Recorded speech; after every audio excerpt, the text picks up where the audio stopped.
Amakika, apakah engkau melihat ada agama yang betul-betul tumbuh dari kedalaman hatimu? Wa ya'ishu wujdanika, dan yang hidup di tengah-tengah rasamu sendiri. Wa yahya fi fitratika, dan hidup dalam fitrahmu, dalam nalurimu. Fadzalika huwa dinul Islam, itulah yang disebut agama Islam. Yutali'una fi dzalika qaulullah tabaraka wa ta'ala, dalam hal itu firman Tuhan tabaraka wa ta'ala memberitahukan kepada kita, fa'aqim wajhaka lid-dini hanifa fitratallahi allati fataran nasa 'alaiha. Ar-Rum ayat 30. Hadapkan wajahmu kepada agama hanifan. Nah, ini di bahasa Pesanggalu hanifan itu apa, Cak? Condong.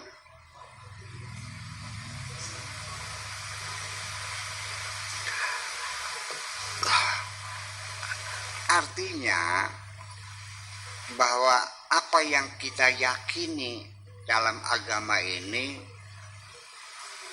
hanifan itu al-Islam dinul hanafiyati samha, tuh dinul hanafiyati sama al-hunafa, hanif, hunafa, itu artinya bahwa itu tumbuh dari cita rasa kita sendiri yang berbasis pada fitrah, berbasis pada insting kita sendiri. Jadi tidak ada paksaan, tidak ada tuntutan, memang dia muncul secara sendiri. Lalu di mana nih condong ya, kecenderungan gitu, yaitu ciptaan Allah yang diciptakan atas manusia.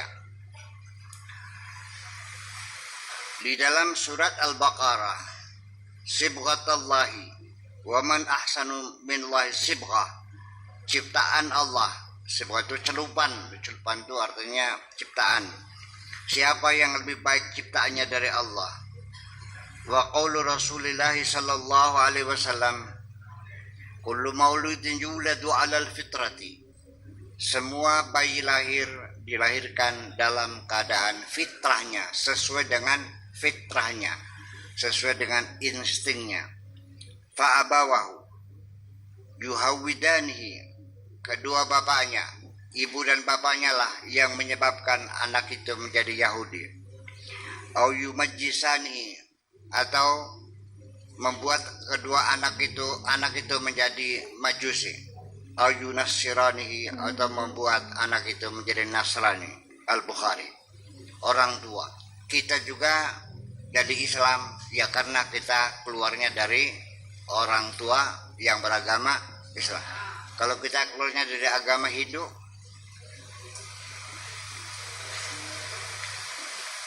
iya, kita kan masuk otomatis. Dan kita kan beragama Islam tanpa menguji, tanpa meneliti, tidak pernah memperbandingkan, langsung keluar sudah Muslim. Sunat juga dipaksa kok, betul nggak? Bukan kan mongor, sunat kan Melayu. Iya. Kalau ngesembayang dicewer kan, ya. Jadi di sini artinya bahwa orang tua itu punya peran penting sesungguhnya. Ya, yang membuat anak itu menjadi Yahudi, Nasrani dan sebagainya memang orang tua semuanya itu. Tetapi dalam fitrahnya seorang bayi lahir itu bebas, artinya netral. Dia tidak ada kecenderungan apapun, yang ada adalah insting. Yang ada adalah insting bawaan dari sononya sebagai pemberian Allah itu tidak banyak. Yang lainnya itu adalah ghariza muktasabah, insting yang hasil proses pendidikan. Kalau ghariza al-asliyah itu adalah insting dasar, itu seperti binatang-binatang, kucing tuh. Siapa yang mengajari kalau berak harus diurugin tuh?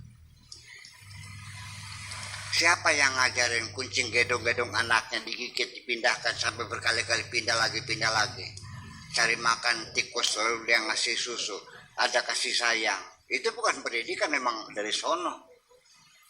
Nah, kita juga manusia begitu lahir juga sama, diberi insting sejak awal mula. Dua insting dasar, yaitu nyaman dan tidak nyaman. Kalau nyaman tidur, kalau tidak nyaman nangis. Disusuin lagi, ya tidur lagi. Itu aja. Lalu muncul insting takut. Takut juga. Takut apa? Hanya satu, takut jatuh. Binatang nggak takut. Anak kecil, kalau kita tidak kasih tahu, dia mainan ular kok. Betul nggak? Saya juga dulu pernah main kalajengking. Saya senang banget ada binatang, buntutnya jengit. Saya kantong-kantongin. Ternyata kakak saya melihat Kang Sadiah yang pertama itu, dia muncul, apa itu kalajengking. Nah, apa saya bilang, ini kalajengking, ini nganturnya bahaya. Nah, sejak itu baru saya rasa, baru takut sama kalajengking. Dulu mah enggak kok. Jadi itu semuanya adalah tumbuh. Nanti setelah dewasa kita juga, fitrah kita akan masuk masa puber, ada kecenderungan ya mencintai jenis lain, tumbuh nafsu birahi, dan itu pertumbuhan yang Allah berikan kepada kita. Tidak usah belajar lagi masalah seks mah, akan muncul sendiri kok, dan tidak akan salah jalan kok. Punten, iya kan? Nah, tetapi yang lain-lain seperti cebok, kalau dulu oleh orang tua kita tidak diceboki, saya kira kita nggak tercebok kok. Nih, orang Islam lagi-lagi yang berjasa nih, namanya Ibnu Tufail. Itu menggali insting manusia yang paling mendasar. Namanya Ibnu Tufail. Tufail itu anak kecil, Tufail itu. Nah, kenapa disebut dia namanya Ibnu Tufail? Karena eksperimen dia menggali insting dasar manusia, the basic instinct. Dia gali. Bayangkan, umat Islam meneliti semuanya dulu. Kenapa sekarang jadi pelempem begini? Siapa sih yang berusaha makanan ini? Perasaannya bener bakal makanan ini. Pikirannya udah bener ya. Ini pelangap, pelongke selang bodol makanan bener. Punten aja nyawat ya. Sengaja lagi membakar semangat sih berbangkit kamunya kan gitu.